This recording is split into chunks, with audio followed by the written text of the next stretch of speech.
ভরসাটা যখন আমরা না করে শুধু আমাদের উপর নির্ভরশীল হয়ে থাকি, তখন কিন্তু আমাদের কি হয়? আমাদের তখনই কিন্তু যত সর্বনাশ আসতে শুরু করে। কারণ আমি আমার উপর ডিপেন্ডেন্ট, আমি কিন্তু পরমপিতার উপর নির্ভরশীল হচ্ছি না। সেই কারণে। তাহলে আমি কিছুদিন আগে, বেশ কিছুদিন আগে দেওঘরে যখন গিয়েছিলাম, আপনারা দেখবেন ঠিক প্রার্থনা করে বেরিয়ে আসার ঠিক কি বলবো, যেখানটা গোয়াল ঘরের যে মোড়টা মানে মুখটা, ঠিক আছে? এদিকে মানে ঝর্ণার মতন এদিকটা করা, ঠিক বাঁশ গাছের মতন যেটা, যেখানে গোয়াল ঘর আপনারা জানেন, ঠিক ওই মুখটার এই দিকটায় আচার্যদেব যখন প্রার্থনা না নাম ধ্যান করে সকালের ফিরছেন, তখন একটা কুকুর অদ্ভুত ভাবে, দেওঘরেই থাকে কুকুরটি, অদ্ভুত ভাবে আচার্যদেবের কাছে দুটো হাত সামনের এরকম তুলে, আমার নিজের চোখে দেখা, দাঁড়িয়ে পড়লো। আর দাঁড়িয়ে সে তার কণ্ঠে, কুকুর যেরকম কাঁদে না উ করে, সেই রকম ভাবে আচার্যদেবের কাছে কি একটা বলল। আপনি আপনারা বিশ্বাস করুন, আচার্যদেব দাঁড়িয়ে গেলেন, দাঁড়িয়ে পুরো কুকুরটিকে বললেন, বল তুই কি বলবি। আমরা সবাই পিছন পিছন আসছিলাম, পুরো দাঁড়িয়ে গেছি। দাঁড়িয়ে গিয়ে দেখছি কুকুরটি পুরো দুটো হাত তুলে এরকম দাঁড়িয়ে পড়ে উ করে একটা কি যে বললো। আমরা তো নর্মাল সাধারণ মানুষ, কিছু বুঝলাম না, কিন্তু এইটুকু বুঝলাম যে আচার্যদেব কাছে সেও বুঝতে পারছে যে মালিক কে, পৃথিবীর সৃষ্টিকর্তা ঈশ্বর পরম প্রেমময় শ্রী শ্রী ঠাকুর, তিনি আজও রয়েছেন, আজও লীলা করছেন, তিনি এই আচার্য পরম্পরা আচার্য দেবের ভেতর থেকে। তাহলে তিনি ঠিক সেই জায়গায় গিয়েই তার জীবনের নিবেদনটা করলো। আমি তখন ভাবছি, সারাক্ষণ ভাবছি, কিছুদিন আগে বসেও ভাবছি, আচ্ছা কুকুরটি কি বললো, আচার্যদেবের কাছে কি বললেন। বিশ্বাস করবেন না, এইবার যখন আমি ঋত্বিক কনফারেন্সে যাচ্ছি, ওই ঘর দেওয়ার ওখানে, যেখানে সবাই ওই অফিসটার ওখানে যায়, তো একটা আমারও ওই ঘরের ব্যাপারের জন্য পেপারে একটা জিনিস দেখাতে গেছি। আমি গিয়ে দেখছি ওই কুকুরটি ওখানে, ওখানে তো মানুষরা গিয়ে দাঁড়ায়, ঠিক ওখানে গিয়ে দেখছি যে ওই কুকুরটির, আমাদের যেরকম মেয়েদের পায়ে বাতে পরে এই হাঁটু টাটু গুলো নষ্ট হয়ে যাওয়ার পরে পা গুলো কমজোর হয়ে গেলে একদম মানুষ, মেয়ে কেন পুরুষরাও হয়ে থাকে, একদম আর হাঁটতে পারে না, পুরো পা গুলো বেঁকে যায়, খুঁড়িয়ে খুঁড়িয়ে হাঁটে, কুকুরটি সেই পরিণতিতে রয়েছে। এবং ও আর কোথাও যেতে পারে না, এখান থেকে এইটুকু, ওখান থেকে এইটুকু। তাকে দেখলাম, একজন দাদা আছেন ওখানের, তিনি ওখানেই থাকেন দেওঘরে, তিনি যত্ন করে খাওয়াচ্ছেন, জল দিচ্ছেন, সুন্দর করে আবার একটা কাপড় পেতে দিচ্ছেন, সে গিয়ে বসছেন। তাহলে দেখুন, তার যে ওই যে শরীরের কষ্টটা আসছে, তার যে পা দুটো আর নিস্তেজ হয়ে যাচ্ছে, সে যে আর চলাফেরা করতে পারবে না, সে যে আর গিয়ে খাবার সংগ্রহ করতে পারবে না, সে যে আর ওইখানে রাস্তায় বসে থাকতে পারবে না, তারও যে একটা আশ্রয় চাই, সেই আশ্রয়টার কথাই আমি সেদিন বুঝে গেলাম যে কুকুরটি আচার্যদেবের কাছে নিবেদন করেছিল। আর সেই জন্য দেখুন, তিনি তাকে ঠিক সুন্দর করে ওই জায়গায় রেখেছে। আমি দেখে ভাবলাম, ঠাকুর, আমরা মানুষ গো, আমরা নিজেদের জন্য ভাবি আমাদের কি হবে না হবে, কোথায় যাব, কি থাকবো, কে দেখবে, কে খেতে দেবে, কে পড়তে দেবে, বুড়ো বয়সে কে দেখবে, যখন শরীর চলবে না কি করব। কুকুরটি তো, আমরা তো এই আসক্তিতে জড়িয়ে থাকি, তাই আমরা এত কিছু পেয়েও হতাশায় ভুগি। আর সেই কুকুরটি, সে বুঝে গেল যে তাকে কে আশ্রয় দেবে। এই বিশ্বাস ভরসা থাকলে আজ আমাদেরও কিন্তু ভাবতে হবে না তাকে নিয়ে।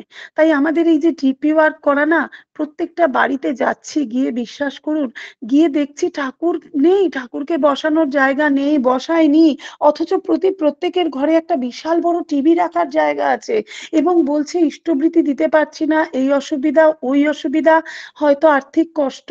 তখন আমি সুন্দরভাবেই তাদের বললাম, মা, ইষ্টবৃতি কি খুব আপনার কষ্ট হয়ে যাচ্ছে দিতে? তখন বলছে, হ্যাঁ, শুধু শুধু এই খরচাটা বা দিয়ে যাওয়ার অসুবিধা, দিতে যাওয়ার অসুবিধা।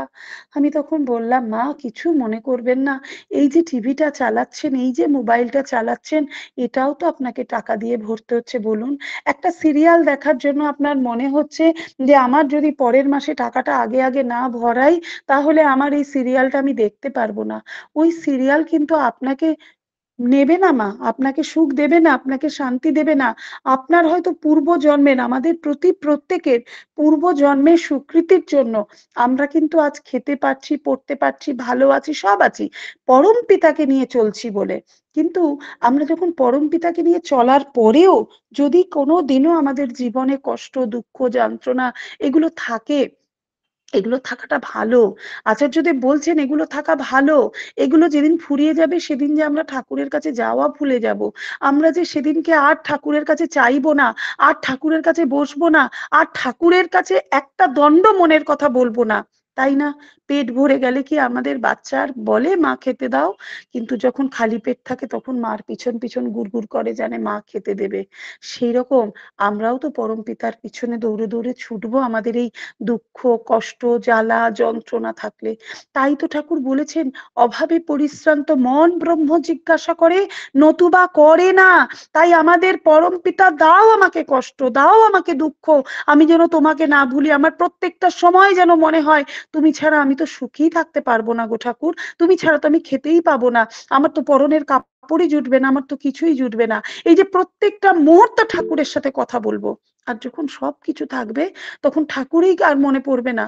তাই জন্য আমরা যারা যদি কোনো কষ্ট পেয়ে থাকি, জেনে রাখবেন আমাদের পূর্ব জন্মটা আমাদের মনে নেই আমরা কি করেছি। তাই ওই পূর্ব জন্মের যে কর্মফল, এই কর্মফলটা তো আমরা এড়াতে পারবো না। তাই পরম পিতাকে পেয়ে, দয়ালকে পেয়ে আমাদের ওই কর্মফলটা যেটা বৃহৎ আকারে হতো সেটা কিন্তু পরম পিতার দয়ায় সেটা ক্ষুদ্র আকারে হয়ে যায়। আর যেটা পরে আসার ছিল সেটা আগে আসে। বলুন না, আপনার জীবনে আজকে যারাই কষ্টে আছেন, আজকে যদি কষ্টে থাকেন, আপনি এখন কষ্টটা মানিয়ে নিতে পারবেন। কারণ আপনার এখন মধ্য বয়স বা যেরকম একটা বয়স হোক, কিন্তু এই কষ্টটা যদি তুলে রেখে বৃদ্ধ বয়সের জন্য হতো, স্বামী যদি কষ্ট দেয়, বউ যদি কষ্ট দেয়, যে কষ্ট দিক, সেই কষ্টটা যদি লাস্ট বয়সের, বৃদ্ধ বয়সের জন্য তুলে রাখা হতো, তখন কিন্তু বড় কষ্ট হতো। কারণ তখন আমাদের শরীর অচল হয়ে যায়, সবকিছু অচল হয়ে যায়। তাই জন্য ঠাকুরকে ধরে আমাদের যেটা পরবর্তী কষ্ট ছিল, যে তোমার এই কর্মফলটা রেডি রাখা আছে, সেটা আমাদের অল্পের ওপর দিয়ে প্রথমেই কেটে যাচ্ছে। তাতে আপনার কি হচ্ছে, আপনার পরবর্তীটা কিন্তু ভালো আছে। আমরা কি বলবো, সুখ আর দুঃখ এই দুটো ভাই তো, তো এই দুটো ভাইয়ের মধ্যে দুজনেই কিন্তু আসবে আপনার কাছে। তো আমরা কি বলবো, দরকার নেই সুখটা আগে ঠাকুর, আগে দুঃখটা আমার আসুক, পরে সুখ। তাই এই দুঃখটা যখন আপনার চলতে থাকবে, আপনি ঠাকুর ঠাকুর করতে করতে আপনি ওই দুঃখটাকেও সুখের মধ্যে দিয়ে কাটিয়ে দিতে পারবেন। দেখে দেখেন আপনার দুঃখটা দুঃখ বলেই মনেই হবে না। তাই পরম পিতাকে নিয়ে জীবনে চলতে হয়। তাই আমাদের জীবনে যখনই এই কষ্টগুলো থাকে, সেই কষ্টগুলো আমরা পরম পিতা আমাদের দয়া করে আমাদের এই যে পাপ তাপ গ্রহদোষ, আমরা গ্রহদোষ মানে কি, যা আমরা গ্রহণ করি, আমি জানি এটা খারাপ জিনিস, আমি তবুও এটাকে নিলাম। এবার এই যে আমি পাপ করলে ফেললাম, তো আমার এই পাপের কি করলেন, পরম পিতাকে রোজ সকালে যখন আমি ইষ্টভৃতি দিচ্ছি, তিনি আমার এই ইষ্টভৃতি দেওয়ার মধ্য থেকে আমার শরীরের প্রত্যেক দিনের অগণিত পাপ তাপ তিনি দয়া করে গ্রহণ করে নেন। আর আমাদেরকে কি করেন, মঙ্গলের অধিকারী করে নেন। বলুন, কেউ আপনার এই পাপের বোঝা নেবে? সবাই আমাদের সম্পত্তির বোঝা নেবে, কিন্তু পাপের বোঝা কেউ নেবে না। তাকে দিয়ে শান্তি লাগে, তাই না? যারা দেখুন ঠাকুরকে এখনো ইষ্টভৃতি দেন না বা ঠাকুরের সাথে যুক্ত হননি, ভেবে দেখবেন, আমি বিভিন্ন জায়গায় যাই যখন, এই ট্রেনের মধ্যে দেখি যে হয়তো রাতটা ট্রেনের মধ্যে কাটলো, দেখলাম সকালবেলায় উঠে মানুষ যে যার মতন দাঁত ব্রাশ করলো, চা খাচ্ছে, বিস্কিট খাচ্ছে, চা উঠছে, সবকিছু খেতে শুরু করে দিল। এই যে ধরুন আপনি নিত্য কোথাও একটা বেড়াতে গেলেন, তাহলে আপনি ট্রেনে তো ভগবানকে পুজো করতে, ঠাকুরকে পুজো করতে পারলেন না, ঠাকুরের ভোগ দিতে পারলেন না। আপনি কোথাও বেড়াতে গেছেন, কাশ্মীর হোক যেখানে হোক, আপনি সেখানে গিয়ে নিত্য প্রত্যেক দিন পুজো দিতে পারলেন না। তাহলে আপনার ছেলে পুলে সবার খাবার দায়িত্ব আপনি রেখে দিলেন। যদি আপনি বেড়াতে যান, স্বামীর জন্য রান্না করে রাখলেন, স্বামী যদি সাথে গেল, ছেলে পুলে গেল, তারা সবাই মিলে খেলেন। তাহলে ঈশ্বরের ব্যাপারটা কি হলো, তাকে তো আমি বাড়িতে রেখে এসেছি, তাহলে তাকে কিন্তু আমি ভোগ দিতে পারবো পারলাম না। তাই পরম পিতাকে যারা আমরা জীবনে পেয়েছি, তিনি আমাদের এত সুন্দর সিস্টেম করে দিলেন যে আমি যেখানে যাই না কেন, যে অবস্থায় থাকি না কেন, আমি যদি প্লেনেও থাকি, আমারও বহুবার এরকম হয়েছে, প্লেনে হয়তো রাত 4টে বেজেছে, আমি প্লেনের ভেতরে রয়েছি, সেই সময় আমি ইষ্টভৃতির ভোগ, তাহলে আমরা বলতে পারছি তোমারই ভোগেরও লাগি ইষ্টভৃতির অর্ঘ্য দিতেছি শ্রীচরণে কৃপা মাগি। তাই ঠাকুর, আমি আগে তোমাকে ভোগ নিবেদন করলাম, তবে কিন্তু আমি নিজে জল গ্রহণ করলাম। তাহলে এত সুন্দর সিস্টেম আর কোথাও আছে? কোথাও নেই। আমি আমার জীবনের একটা কথা বলি, আমার দার্জিলিং বহু আগে যাওয়া, অনেকবার যাওয়া, কিন্তু আমার মেয়ে অনেকবার ধরে বায়না করেছে দার্জিলিং যাবে। ও যখন স্কুলে, মানে ওদের স্কুল থেকে একবার নিয়ে যাচ্ছে, ও তখন বলছে মা আমাদের স্কুল থেকে দার্জিলিং নিচ্ছে। তো আমি ভাবছি মেয়েটাকে স্কুল থেকে নিয়ে যাবে, ও সস্তায়নী পালন করে, কি করে ওখানে কিভাবে কি খাবে দাবে কি করবে, মনে মনে ভাবছি ঠাকুর যদি গার্জিয়ানদের নিত ভালো হতো, টিচাররা নেবে না। এবার আমি কি করব, আমি বললাম ঠিক আছে আচার্যদেবের কাছে চল, আমি কি বলে উনি শুনি। তো এবার ওকে আমি বলছি বলতো, এই সময় কেউ দার্জিলিং যায়?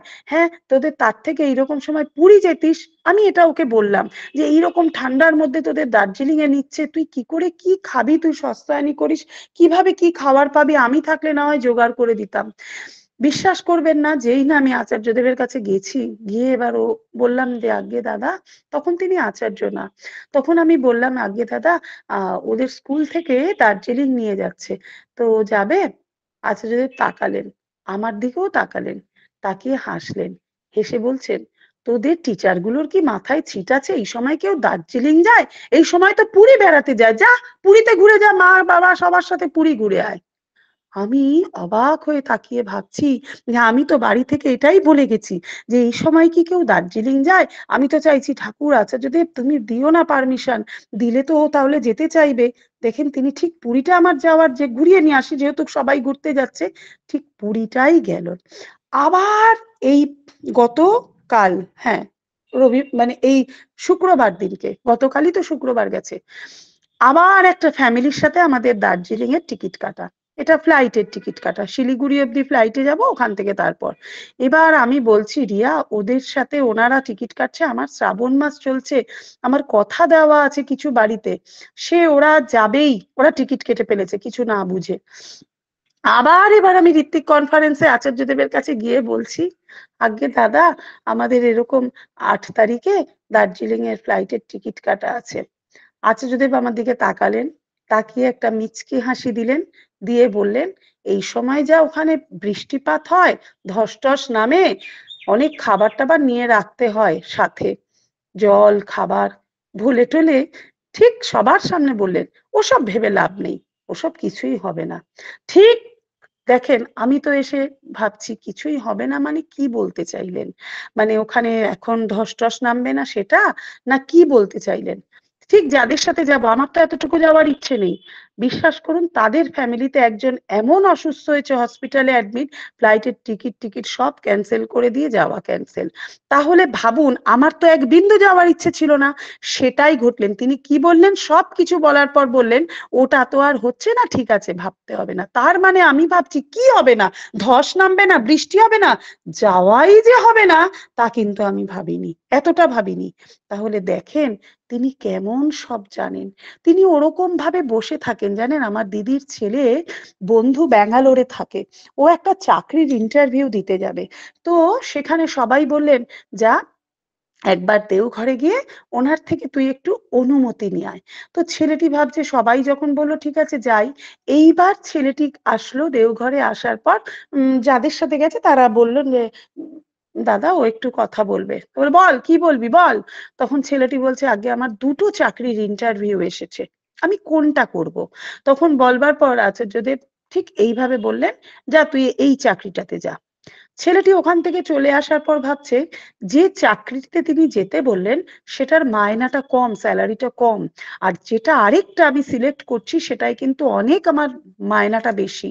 তো মানুষ তো মায়নার বেশিটাতে যাবে, উনি আমাকে বললেন এইটাতে যেতে, আমি কেন ওইটায় যাব? সবারই তো টাকার প্রয়োজন, আমি বেটার যেটা সেটাতেই যাব, যেটা বেশি ভালো, বেশি মায়না। বলে ছেলেটি ওই চাকরির ইন্টারভিউতে যাচ্ছে। ও যখন বাইকে করে যাচ্ছে, ও সামনে থেকে একটা ট্রাক যাচ্ছিল যাতে ওই লোহার রড গুলো যায়, যেটা ঢালাইয়ের জন্য যে রড, ওই ট্রাকটার সামনে একটা কোনো কিছু গাড়ি আসাতে পুরো অ্যাক্সিডেন্ট হয়ে যায়। এবার যখন ছেলেটির জ্ঞান আসলো, ও জানলো একটা অ্যাক্সিডেন্ট হলো, তারপর আর কোনো সেন্স নেই। যখন ওর জ্ঞান আসলো তখন ও দেখলো ওর ডান হাতটা কেটে বাদ গেছে, এমন মারাত্মক অ্যাক্সিডেন্ট হয়েছে। তাহলে দেখুন, আমাদের জীবনের প্রত্যেকের, এই পুরুষ বলুন নারী বলুন, আমাদের প্রত্যেকের কিন্তু ডান হাত বলুন, হাত পা বলুন, যাই বলুন, কোনো কিছু ছাড়া কিন্তু কাজ করাটা অসম্ভব ব্যাপার হয়ে যায়। তাই আমার যদি কোনো সেই জিনিসটাই না থাকে, আমাকে কেউ কিন্তু কাজে রাখবে না। সংসার জগতের কাজ আপনাকে যেভাবে হোক বাহাত দিয়ে চালিয়ে নিতে পারবেন, কিন্তু একটা চাকরির জগতে থাকতে গেলে তার যদি ডান হাতটাই না থাকে, তাকে কিন্তু সেই কর্মজগতে কেউ অন্তত রাখবে না। ব্যবসা করে খাচ্ছে সেটা আলাদা কথা, কিন্তু রাখবে না, তার মালিক তাকে রাখবে না। তাহলে দেখুন, সে দেখেছিল পয়সাটা, যে আমি এখানে গেলে পয়সাটা বেশি পাবো। তিনি জানতেন যে তুই ওই সময় ওখান থেকে ওই পথে গেলে তোর বিপদ আছে, তোর অ্যাক্সিডেন্ট আছে। তিনি কিন্তু বলে দেবেন না যে তুমি এই পথে যেও না, তোমার এই হবে। তিনি শুধু বলে দিলেন যেটা, সেই পথটাকেই ধরতে হবে। তাই বলছেন না যে তিনি যা বলে দেবেন বিনা ওজরে, বিনা আপত্তিতে, পরম আনন্দের সাথে তার নির্দেশ, আমাদের গুরুর নির্দেশ পালন করতে হবে। যদি সেটা করে থাকি তাহলেই কিন্তু আমরা ভালো থাকতে পারবো। আর তারপরে আমি একটা সর্বশেষ কথা বলে আমি শেষ করে দিচ্ছি, আমার সময় হয়ে এসেছে।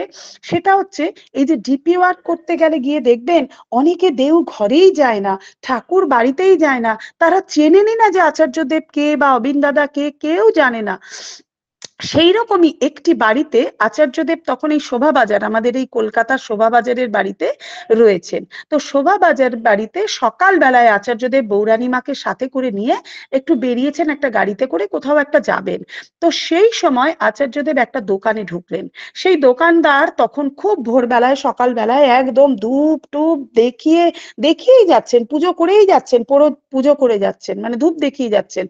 দেখিয়ে তিনি আমাদেরই ঠাকুরের দীক্ষিত, ঠাকুর, বড় মা, পিতৃদেব, শ্রী শ্রী দাদা তখন ছিলেন, আর আচার্যদেব অব্দি ছবি রেখে তিনি ধূপ ধুনো দেখিয়ে, মানে ধুনো নয়, ধূপ দেখিয়ে, মানে দেখাচ্ছেন। এবার ধূপ ধূপ দেখানো হয়ে যাওয়ার পর আচার্যদেব তাকে বললেন, দাদা আমাকে একটা ছোট্ট ভেসলিন দেবেন?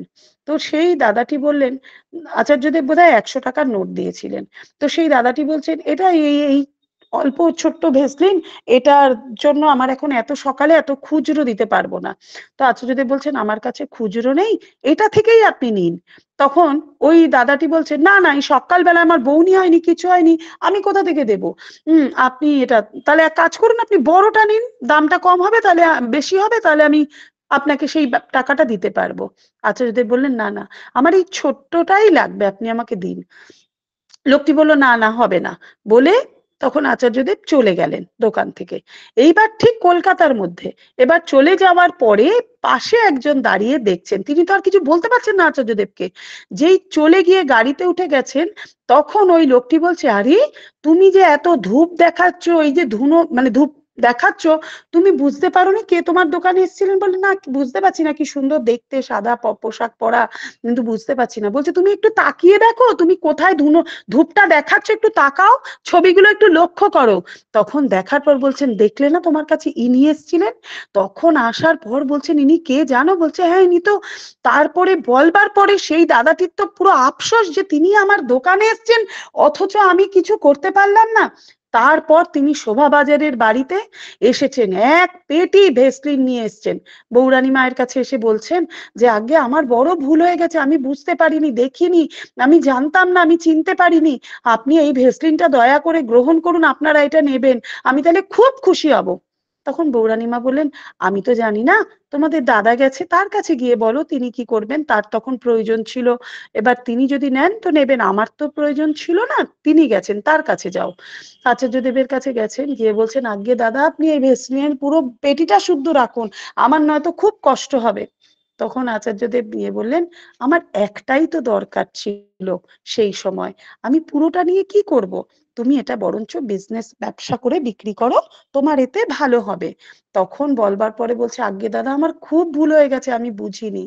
তখন আচার্যদেব বললেন, একটু তো ঠাকুর বাড়ি যেতে হয়, শুধু কি ঘরে বসে থাকলে, ব্যবসা নিয়ে থাকলে চলে, একটু যেতে হয়। তাই দেখেন, আমাদের এই যে আমরা ছবিতে পুজো করছি, বুঝতেই পারলাম না, আমরা তো আসল জায়গায় গেলাম না, তাকে দেখলাম না, তাহলে মালিক আসলেন, যাহার তুমি পুজো করছো, তুমি কত ভাগ্যবান ছিলে, যাকে তুমি ধুনো দেখাচ্ছ তিনি সশরীরে তোমার কাছে এসে গেছেন, কিন্তু তুমি বুঝতে পারলে না।